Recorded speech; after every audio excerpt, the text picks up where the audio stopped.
तो मूवी के स्टार्टिंग में हमको एक लाइन सुनने को मिलता है जहाँ पे नवाजुद्दीन का कैरेक्टर हमें बताता है कि कैसे एक बार उसके पिताजी फर्स्ट क्लास ट्रेन में चढ़ गए थे और कैसे जब उनको किसी ने कहा कि यहाँ पर सभी ब्राह्मण है तो वह हार्ट अटैक से मर गए।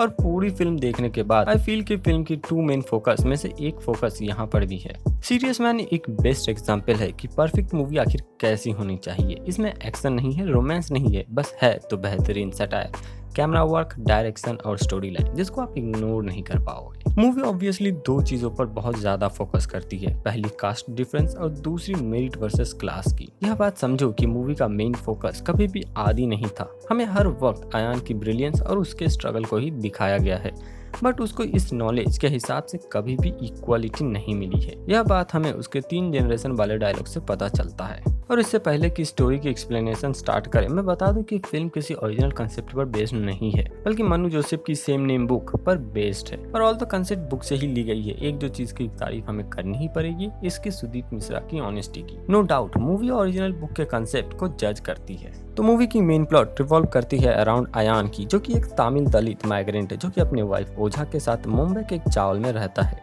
अयान मनी डॉक्टर अरविंद आचार्य जो कि एक ब्राह्मण साइंटिस्ट है कि यहाँ पे पीए का काम कर रहा है। अयान का 11 साल का एक बच्चा है जो कि अपने मोहल्ले और स्कूल में काफी फेमस हो चुका है due to his ever growing doubt और एक्सीलेंस इन सब्जेक्ट्स, जिस कारण अयान का भी काफी इन्फ्लुएंस बढ़ चुका है। और लोकल पॉलिटिशियन और उसकी बेटी अनुजा चाहती है कि अयान और आदि के हेल्प से वह लोकेलिटी के दूसरे लोगों को भी कन्विंस कर सके फॉर रीडेवलपमेंट।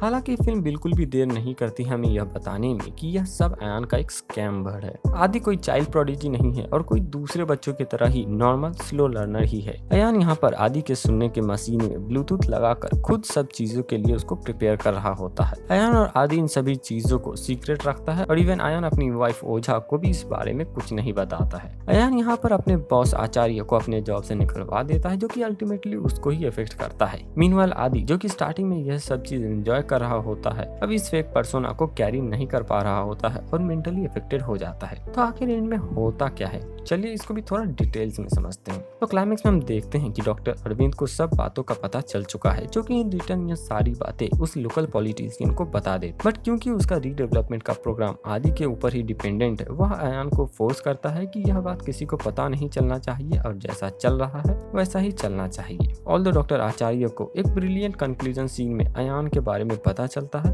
उसके स्ट्रगल के बारे में पता चलता है, जिससे कि वह अयान के टुवर्ड्स सिंपैथी रखने लगता है और इन सब से निकलने का तरीका भी बताता है। नेक्स्ट वाले सीन में ड्यूरिंग फंक्शन हम देखते हैं कि इस बार आदि को अयान इंस्ट्रक्ट नहीं कर रहा होता है।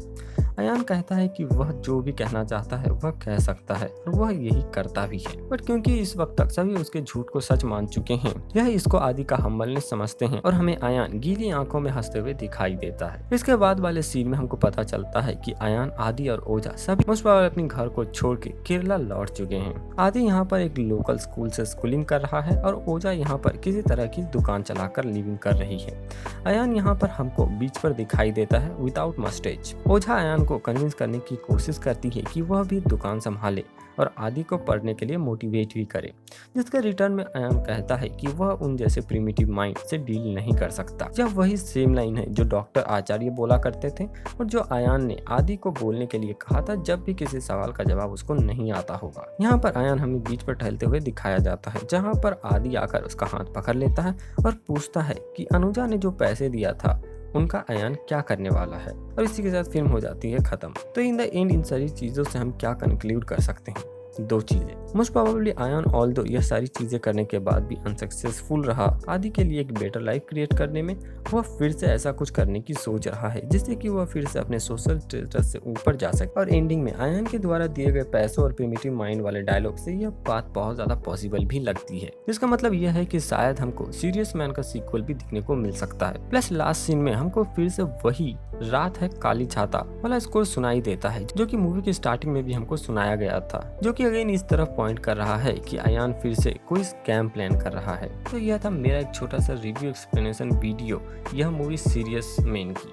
बताएं नीचे कमेंट सेक्शन में कौन सा डिटेल्स ने आपका सर चकरा दिया और अगर आपका भी कुछ थ्योरी है इस मूवी के रिलेटेड। फ्यूचर में ऐसे ही explain video, reviews, fact video देखने के लिए सब्सक्राइब करो हमारे चैनल स्पिल रिव्यूज को। हम हर एक वीडियो के लिए बहुत ही मेहनत करते हैं, तो एक लाइक तो बनता ही है। मिलते हैं अगले वीडियो में। जय हिंद, सब खैर।